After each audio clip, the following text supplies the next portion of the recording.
اللہ تعالیٰ قرآن میں فرماتے ہیں واللہ اخرجکم من بطون امہاتکم لا تعلمون شیئا، ہم نے تمہیں تمہاری ماؤں کے پیٹوں سے جنم دیا، تمہارے پاس علم نام کی کوئی چیز نہیں تھی۔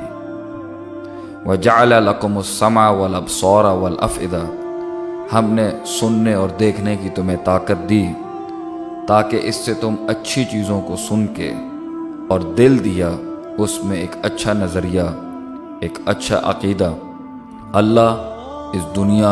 اور اس زندگی اور اس امتحان کے بارے میں بناؤ لعلکم تشکرون، تاکہ تم شکر ادا کر سکو۔ انسان کا علم فاسد ہو جاتا ہے، اس میں بیماریاں آ جاتی ہیں، جس کے بارے میں اللہ فرماتے ہیں فی قلوبہم مرض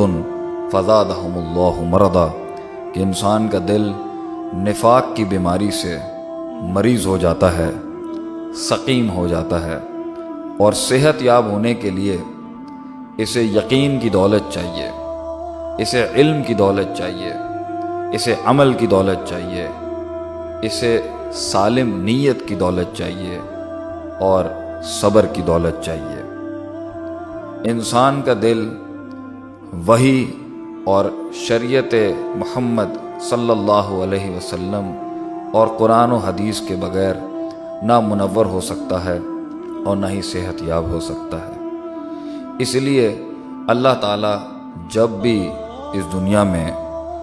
قرآن و حدیث اور وحی جو آسمانوں سے نازل کی تھی اللہ نے اس دنیا پر، اس کی مثال دیتے ہیں تو اس کی پانی سے تعبیر کرتے ہیں، اور سورہ رعد میں اللہ فرماتے ہیں کہ انزل من السماء ماء، کہ ہم نے آسمان سے پانی نازل کیا، فسالت اودیۃ بقدرہا، اور اس پانی کے نازل ہونے کے بعد مختلف علاقوں سے، مختلف جگہوں سے نالے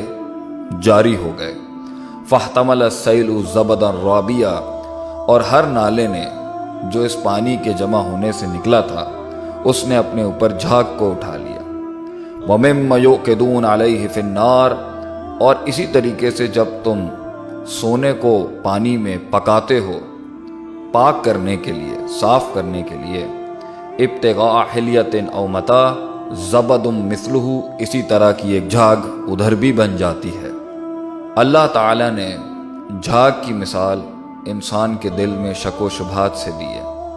اور اللہ تعالیٰ نے اپنی وحی اور اپنے دین کی مثال پانی سے دی ہے، اور اللہ تعالیٰ نے انسان کے دل کی مثال ان وادیوں سے دی ہے جن میں یہ پانی جمع ہوتا ہے۔ قرآن و حدیث کے آنے سے انسان کے شک و شبہات جھاگ کی طرح اڑ جانے چاہیے، لیکن اکثر لوگوں کے ہاں یہ بیماریاں قائم رہتی ہیں، کیونکہ انہیں اللہ کے دین پر، اللہ کے احکام پر اور اس کے وعدوں پر یقین نہیں ہوتا۔ آگے اللہ فرماتے ہیں کذالک یضرب اللہ الحق والباطل، حق ایسا ہی ہوتا ہے اور باطل بھی جھاگ کی طرح ہوتا ہے۔ فَأَمَّا الزَّبَدُ فَيَذْهَبُ الجُّفَاء، تو جو شک شبہات ہوتے ہیں انہیں تو ہوائیں اٹھا کے ادھر ادھر پھینک دیتی ہیں، اور وَأَمَّا مَا يَنْفَعُ النَّاسَ فَيَمْكُثُ فِي الْأَرْضِ، جو نفع بخش چیز ہوتی ہے وہ پانی میں بھی، جو ان نالوں میں تھا اور ان وادیوں میں تھا، اور ان پتیلوں میں بھی وہ پانی جس میں سونے کو صاف کیا جا رہا تھا، پکایا جا رہا تھا، سونا زمین پہ بیٹھ جاتا ہے، اور ان نالوں میں بھی جو لوگوں کے فائدے کی چیز ہوتی ہے وہ زمین میں بیٹھ جاتی ہے، اور اس سے لوگ بھی فائدہ اٹھاتے ہیں، اور اس سونے سے لوگ بھی فائدہ اٹھاتے ہیں۔ ایمان ایسا ہی ہوتا ہے، اللہ کی ذات پر یقین، آخرت پر یقین، اور دین پر یقین، اور کتاب اللہ پر یقین ایسا ہی نفع بخش ہوتا ہے، وہ انسان کے دل میں بھی بیٹھ جاتا ہے، اس سے انسان بھی فائدہ اٹھاتا ہے اور دوسری مخلوق بھی۔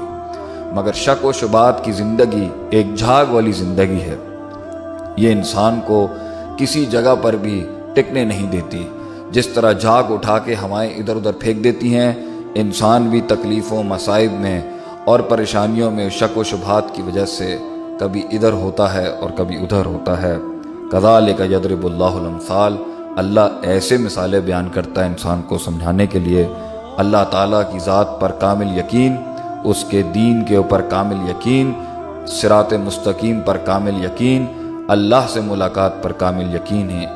انسان کو نفع دے سکتا ہے، ورنہ ذالک الکتاب لا ریب فیہ، یہ کتاب تو آئی ہی شک کو مٹانے کے لیے ہے۔